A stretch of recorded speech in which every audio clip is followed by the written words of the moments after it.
هذه أبرز العناوين. النجم المغربي عز الدين أوناحي يكشف سر عودته القوية وتوهجه مع ناديه جيرونا الإسباني لأسيما مع اقتراب موعد كأس إفريقيا للأمم. النجم المغربي تحدث عن فترة مروره من تجربة فرنسا واليونان. المغربي أوناحي دخل قائمة 10 أسود سجلوا في مرمى نادي ريال مدريد الإسباني. مدربه الإسباني ميشيل سانشيز يؤكد أسباب إخراج أوناحي قبل نهاية المباراة أمام ريال مدريد وسبب انزعاجه من النجم المغربي. وقبل الشروع في التفاصيل، لا تنسوا مشاهدين الاشتراك بالقناة وتفعيل زر الجرس لتتوصلوا بآخر الأخبار دائما. يعيش الدولي المغربي أوناحي صانع ألعاب نادي جيرونا الإسباني أفضل فترات مساره الاحترافي، إذ منذ ارتباطه بعقد مع ناديه الجديد إلى غاية صيف 2030 شارك في 9 مباريات بالدوري الإسباني، سجل خلالها 3 أهداف وقدم تمريرة حاسمة، وكان بحق عريس مباراة جيرونا وضيفه ريال مدريد التي انتهت بالتعادل الإيجابي هدف لمثله عن الجولة 14 من الدوري الإسباني، بعد أن منح التقدم لفريقه جيرونا في الدقيقة 45 قبل أن ينجح النادي الملكي في إدراك التعادل عبر مهاجمه الفرنسي كيليان مبابي من ضربة جزاء في الدقيقة 67. واختير اللاعب المغربي أوناحي رجل المباراة عن جدارة واستحقاق.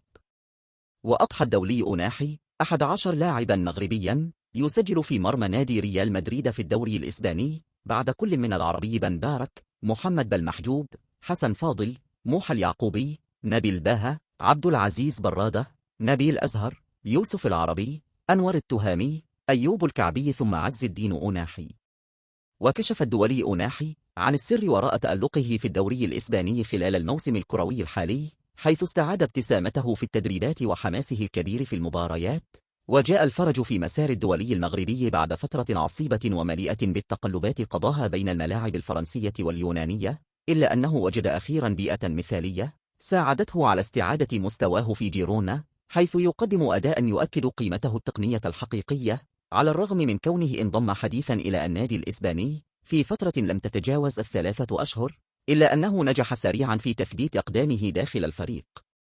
وقال أوناحي في تصريحات صحفية: كان حلمي اللعب في الدوري الإسباني، رغبت أن يتحقق ذلك بعد كأس العالم، أسلوب لعبي يناسب هذا الدوري تماما، كنت أعلم أنني سأنضج هنا وألعب كرة القدم التي أحبها. وأضاف: حدث الكثير خلال الفترة الماضية، ذهبت إلى فرنسا ثم إلى اليونان، لكن التوقيع مع جيرونا أنعشني، حيث استعدت متعة اللعب، ينتابني شعور جيد خلال فترة التدريب، وأنتظر بفارغ الصبر عطلة نهاية الأسبوع من أجل اللعب. وتابع: منذ المباراة الأولى كانت مشاعري إيجابية، إنه الدوري الذي يناسبني بشكل أفضل. ومن جانبه أشاد ميشيل سانشيز مدرب نادي جيرونا الإسباني بالأداء الذي يقدمه الدولي أوناحي في الفترة الأخيرة، مؤكدا أنه أضحى أحد العناصر القادرة على صنع الفارق داخل المجموعة بفضل لمساته وجودته الفنية. وقال: أوناحي لاعب مميز مع الكرة ويمنحنا الكثير، أحتاج منه أكثر في بعض اللحظات، لكنه يظل لاعبا فارقا بالنسبة لنا. وأضاف: انزعجت بسبب البطاقة الصفراء المجانية التي تلقاها، لكن هذه هي كرة القدم، الإنذارات جزء من اللعبة، ولدينا من يلعب لتعويضه. وتابع: فضلت إخراجه ليس بسبب تعرضه للإصابة، بل لأنه بذل مجهودا كبيرا وبدا عليه الإرهاق واضحا، وأخبرني بأنه بخير. وختم مدرب جيرونا بالقول: أوناحي سيلعب في كأس الملك، وسنعوض غيابه في الدوري، نملك الحلول.